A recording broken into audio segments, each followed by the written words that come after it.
यहाँ बात है साल 2003 की, जब दुबई के शेख ने समंदर में वर्ल्ड प्रोजेक्ट कंस्ट्रक्शन की शुरुआत की थी। समंदर में 300 आइसलैंड बनाने का यहाँ प्रोजेक्ट वर्ल्ड शेप की तरह दिखने के लिए बनाया जा रहा था, जिसमें लग्जरी विलास, होटल, बीच, रिजॉर्ट्स के साथ साथ सब कुछ बनाया जा रहा था, जिसका अंदाज़ा लगाना भी काफ़ी मुश्किल था। यहाँ तक कि जब इस प्रोजेक्ट की एडवर्टाइजमेंट की जा रही थी तो उसे जन्नत की ज़मीन भी कहा गया।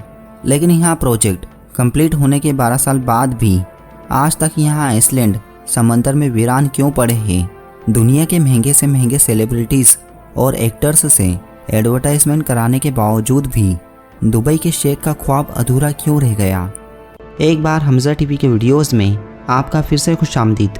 दुनिया जानती है शेख राशिद बिन अल मक्तूम का विज़न कितना बड़ा है। उनके विज़न के चलते ही दुबई को जन्नत भी कहा जाता है।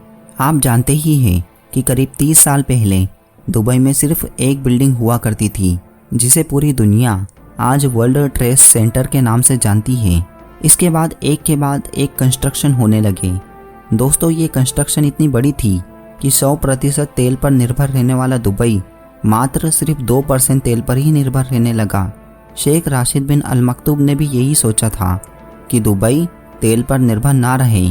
शेख के सबसे बड़े विज़न की मिसाल बुर्ज खलीफा और 7 स्टार होटल बुर्ज अल अरब है। दुबई का कोना कोना महान इमारतों से रोशन है। आपको बता दें, इतने महान कंस्ट्रक्शन के लिए जब ज़मीन कम पड़ गई तो शेख साहब ने समंदर पर अपनी ख्वाबों की कालीन को बिछाना शुरू कर दिया। यहाँ बात है साल 2001 की।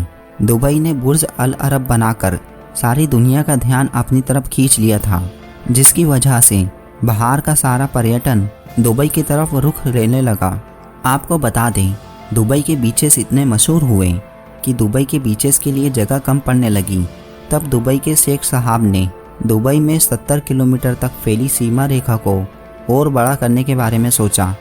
इस योजना का पहला चरण था समंदर के अंदर ही 3 आर्टिफिशियल आइसलैंड को स्थापित करना, जिन्हें इस ढंग से डिजाइन किया गया कि यहाँ आइसलैंड स्पेस से देखने पर भी एक पाम के पेड़ की तरह दिखाई दे।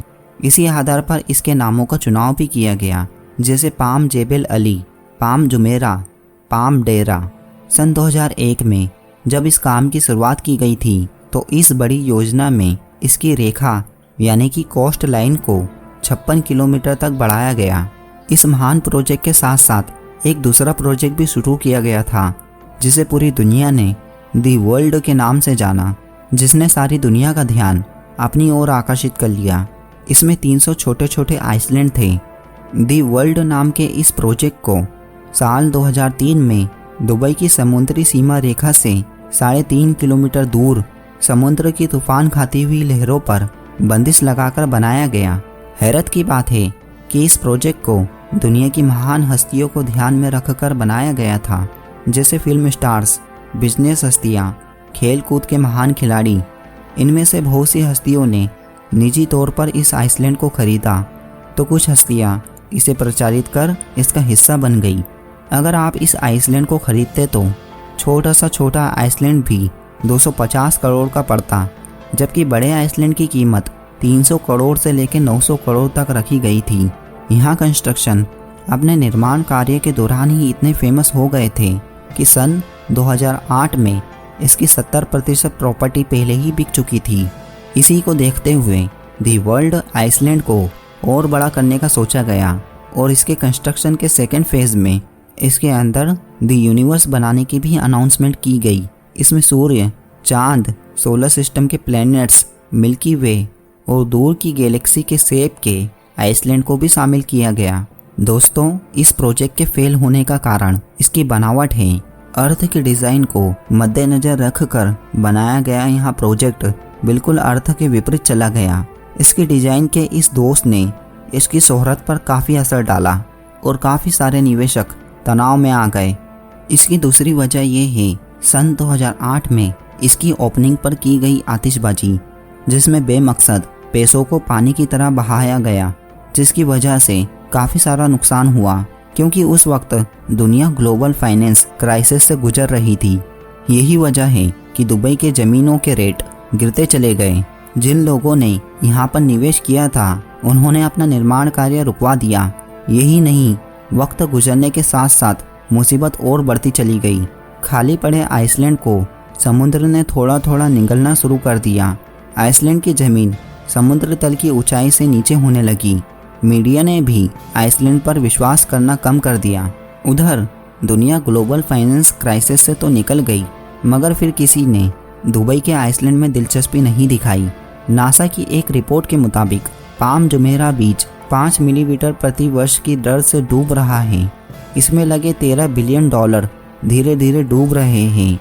इतनी कीमत में अगर दुबई चाहता तो कम से कम 9 बुर्ज खलीफा और 9 बुर्ज अरब बना सकता था। यहाँ शेख राशिद अल मकतूम ही है जो समुद्र का भी दोहन कर रकम पैदा कर सकते हैं, और उन्होंने ज़मीन पर जन्नत भी बनाई।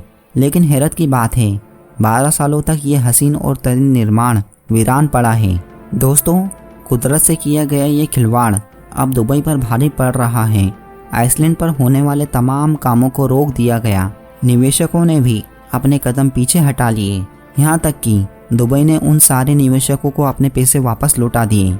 जबकि पाम जुमेरा को जन्नत समझने वाले शाहरुख खान, शिल्पा शेट्टी, डेविड बेकम सभी ने अपना विश्वास दुबई पर कायम रखा। इन्हें इस आइसलैंड की लग्जरी लाइफ पसंद है। हालांकि उन 300 आइसलैंड में से 9 आइसलैंड को डेवलप कर लिया गया, जिसके नाम महान हस्तियों के नाम पर रखे गए। दोस्तों, आज का ये वीडियो यहीं पर समाप्त होता है। ये वीडियो आपको कैसा लगा हमें कमेंट ज़रूर करें, और इस वीडियो को अपने तमाम दोस्तों के साथ ज़रूर शेयर करें। Thanks for watching.